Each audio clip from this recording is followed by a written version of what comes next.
Welcome back to my channel. My name is Amy and I currently work as a consultant in a global health organization in Geneva, Switzerland. And in this video, I'll be sharing with you 10 things I wish I had known before coming to Geneva. I moved here in 2019 to do my master's and have stayed ever since for work. And I hope this video will help you if you're thinking about moving to Switzerland or if you already have moved here. Number one, the importance of learning French.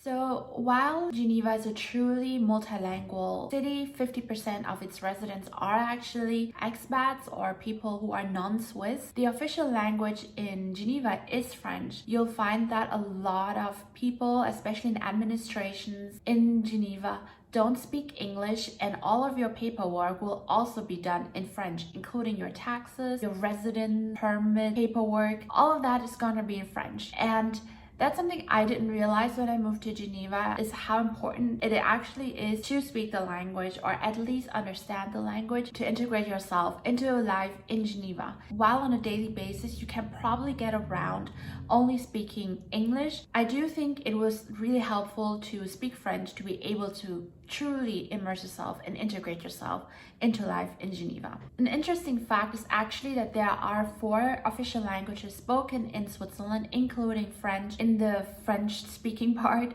Swiss German in most of Switzerland, including Bern and Zurich.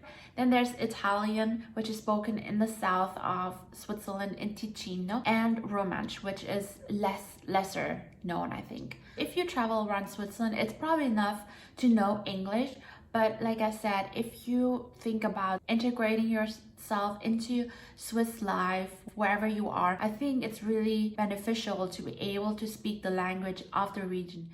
Number 2, the high cost of living.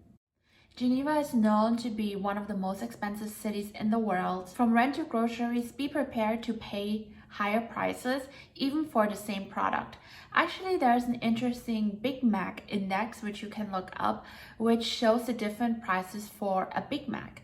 And I think Switzerland ranks among the highest, if not the highest, on that index. But don't worry, I've got some tips for you on how to budget effectively. I'll link the video up here where I show you how to track my expenses and also give you tips on how you can effectively manage your budget. And speaking of the high cost of living, one tip I want to give you is also, if you live in Geneva, I know a lot of people who actually go grocery shopping in neighboring France because it is cheaper there. Like I said, for the same products you pay less money, so they just commute over there on weekends and then do their weekly grocery shopping and then come to Geneva. So there are some ways you can try to reduce the cost of living. Number 3, work-life balance is taken very seriously in Switzerland. And one of the ways that this manifests is that on Sundays, everything is closed in Switzerland. Everything, grocery stores, shopping stores, even most restaurants will be closed on Sundays. Everything is closed except for grocery stores and train stations and the airport. So be prepared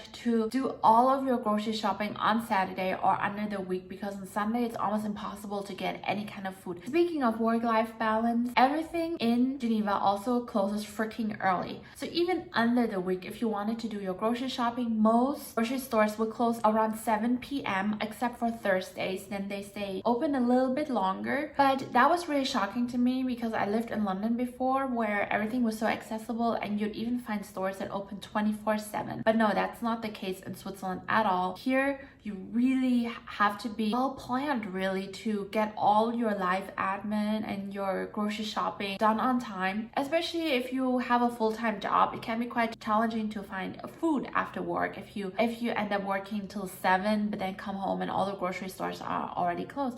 I once found myself starving for an entire 3 days. And here's another tip of mine. Not only are all stores closed on Sundays, the Swiss also take their quiet time extremely seriously. So on Sundays, it's really unheard of to make any kind of noise, which means that on Sundays you can't even vacuum or clean or make any kind of noise or invite friends and be very loud. And take it from me, because I had to learn it the hard way when I was once vacuuming on a Sunday just to find the police knocking on my door because a neighbor had called on me. So something to be really aware of. Number 5, recycling and waste management is also taken uber seriously in Switzerland. This was a non-shocker for me because I am German, so in Germany we're also really good with recycling. But if you come from a different country, then I would recommend you to familiarize yourself with recycling, what goes in which bin, because you don't want someone to come around and tell you off when you do your deeds.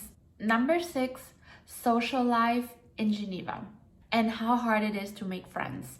This one might be quite subjective from my point of view, but what I found, and a lot of colleagues and friends I've spoken to shared this, it's a bit tricky to find friends here, especially if you didn't study here and only come for work to Geneva. The Swiss are very polite and they're very courteous, but they are very guarded, and it's quite difficult, I find, to warm up to them and truly make friends with Swiss people. However, here's my tip for you. I recommend you to join activities that you can do as a group. So there are, for example, walking groups for English speakers, hiking group for English speakers.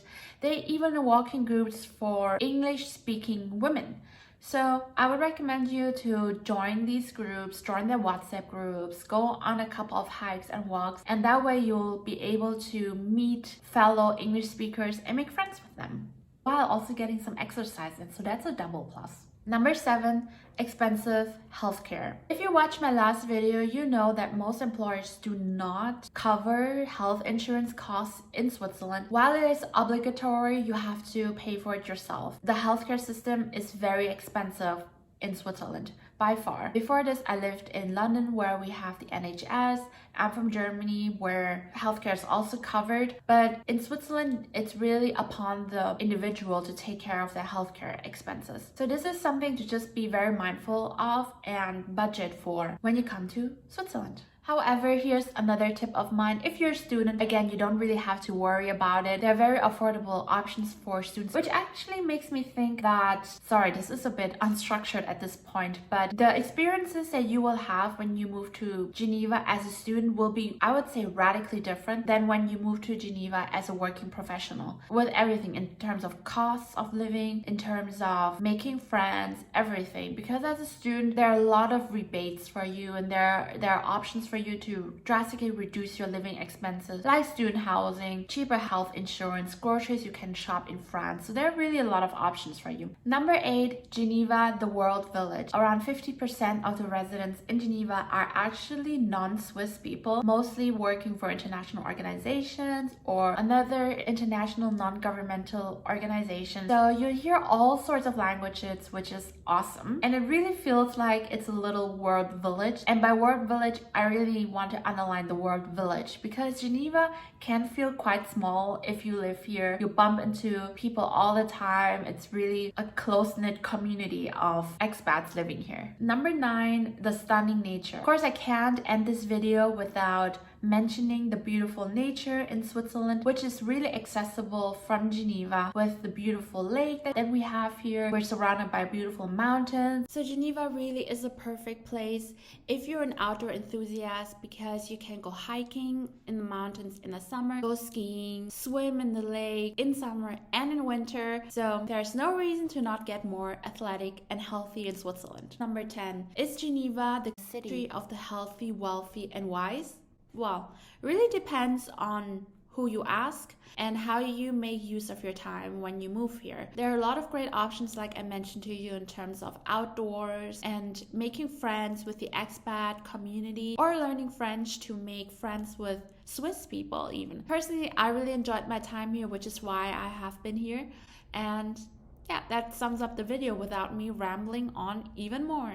Thank you so much for watching and also leaving the wonderful comments. They always make my day most of the time. And I'll see you in my next video. In the meantime, you can check out all my other videos. Bye!